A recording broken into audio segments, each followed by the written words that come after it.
concluded that he left his unit. Fox News Alert, President Obama in Warsaw, Poland, the first stop on his 4-day trip to Europe. He has just been asked about Bo Bergdahl. Let's listen to the answer. Release or the transfer of the Taliban prisoners could put Americans at risk. Did your willingness to go around that 30-day requirement signal a new urgency to close Guantanamo now that you're ending combat operations in Afghanistan? And also, President Komorowski, can you say whether the steps that President Obama outlined today to increase the U.S. military presence here in Europe are enough to mitigate whatever threat you see coming from Russia, or do you want more from the United States? The United States has always had a pretty sacred rule, and that is we don't leave our men or women in uniform behind. And that dates back to the earliest days of our revolution. We have consulted with Congress for quite some time about the possibility that we might need to execute a prisoner exchange in order to recover Sergeant Bergdahl. We saw an opportunity. We were concerned about Sergeant Bergdahl's health. We had the cooperation of the Qataris to execute an exchange, and we seized that opportunity. And the process was truncated because we wanted to make sure that we did not miss that window. With respect to the circumstances of Sergeant Bergdahl's capture by the Taliban, we obviously have not been interrogating Sergeant Bergdahl. He is recovering from 5 years of captivity with the Taliban. He's having to undergo a whole battery of tests, and he is going to have to undergo a significant transition back into life. He has not even met with his family yet, which indicates, I think, the degree to which we take this transition process seriously, something that we learned from the Vietnam era. But let me just make a very simple point here, and that is, regardless of the circumstances, whatever those circumstances may turn out to be, we still get an American soldier back if he's held in captivity. Period. Full stop. We don't condition that.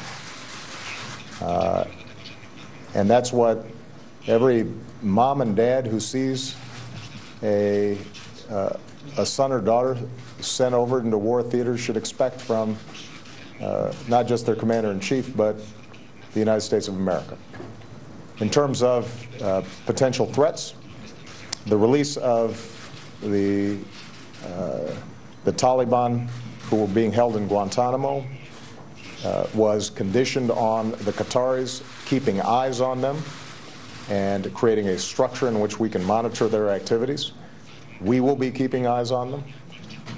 Is there the possibility of some of them trying to return to activities that are detrimental to us? Absolutely. That's been true of all the prisoners that were released from Guantanamo. There is a certain recidivism rate that takes place. I wouldn't be doing it if I thought that it was contrary to American national security. And we have confidence that we will be in a position to go after them if, in fact, they are engaging in activities that threaten our defenses. But this is what happens at the end of wars. That was true for George Washington. That was true for Abraham Lincoln. That was true for FDR. That's been true of every combat situation, that at some point you make sure that you try to get your folks back. And that's the right thing to do. Could Sergeant Bergdahl face discipline or is that off the table? That's not something that we're discussing at this point, because our main priority is making sure that the transition that he's undergoing after 5 years of captivity is successful. Chciałem odpowiedzieć na Pani pytanie. Oczywiście dla nas decyzje władz Yeah. Well, okay, there you've got the President of the United States, joint press availability with the President of Poland. The first question we knew was going to be about Bo Bergdahl, and it was. Joining us live in the studio is our senior judicial analyst, Judge Andrew Napolitano. Right. Judge, what do you think about the President there at the end saying, this is what happens at the end of the wars. We get our people back. This is hardly a traditional war. This is certainly not a recognized government. This is a terrorist organization that has no legitimacy, no legal basis, no legal standing.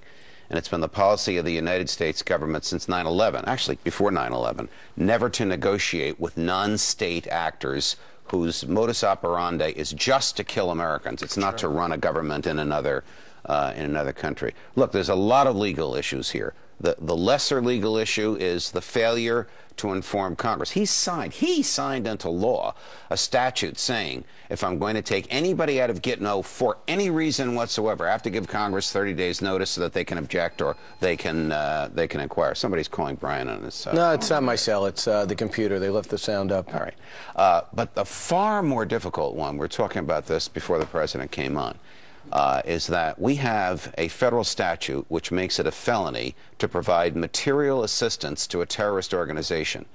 Now, material assistance has been defined very, very broadly. It could be money, it could be maps, it could be professional services, it could be any asset whatsoever, including human assets. So I have argued that by letting these people free, and the natural and probable results of them being let free is that they will rejoin this terrorist organization. The President has done what his Justice Department has prosecuted people for, successfully prosecuted people for, providing material assistance to a terrorist organization. Couple of issues. Number one, he says he was never really for that 30-day window of informing Congress before anybody was going to be released. Well, then he shouldn't have signed it into law. He should have vetoed it. Right. So having said that, he said, I briefed people along the way that this deal was on the table, so this was nothing new.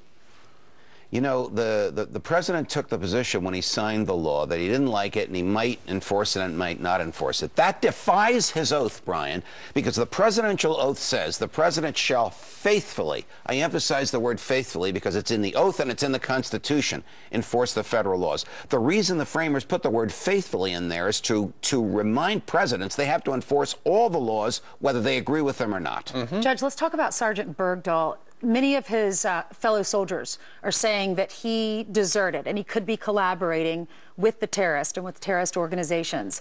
He also said in a Facebook post that he's ashamed to be an American. Should he face court-martial? Well, he certainly should face inquiry.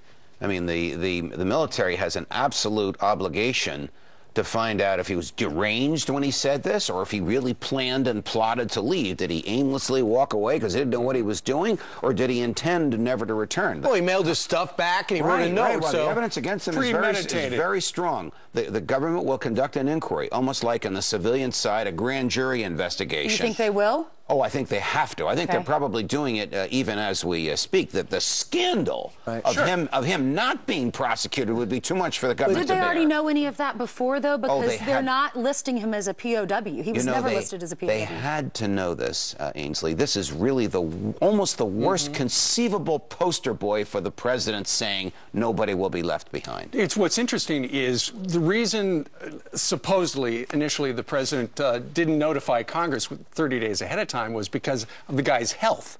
Okay, the health, we don't know anything about it other than the president just said he's undergoing a battery of tests. But just now the president said, he didn't bring up health. He said, you know, this is what happens at the end of war. And that's what, look, he can't close out Afghanistan with one guy left behind. And so this was a political maneuver. Absolutely. Let me tell you where this health argument came from. It is almost inconceivable that the Obama administration dispatched to a Sunday morning talk show its most practiced and successful liar, Susan Rice. She's the one who said this guy served honorably and decently. Why would she say that? Problem. Why would she say that? I don't know why she would say it, Brian. It is contrary to all evidence, and nobody believes her. It lasted for a day. The president has even rejected that argument today. And even the State Department. Now, here's the thing, and I don't really know if this is a legal question.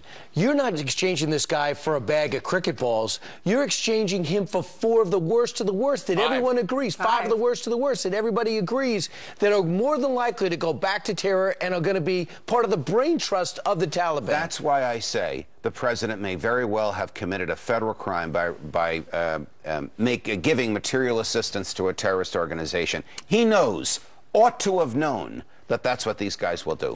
Andy McCarthy, a friend of this program who's got a new book out, he said yesterday... He says the president should be impeached for this. That's what he does say. He says it's crimes and misdemeanors. In my view, it's a very, very valid argument that people are going to start talking about. Look, the last time a president was impeached, it was a disaster, and it was arguably over nonsense. This is far, far more serious. But here's the thing, too. Where's the president's political benefit?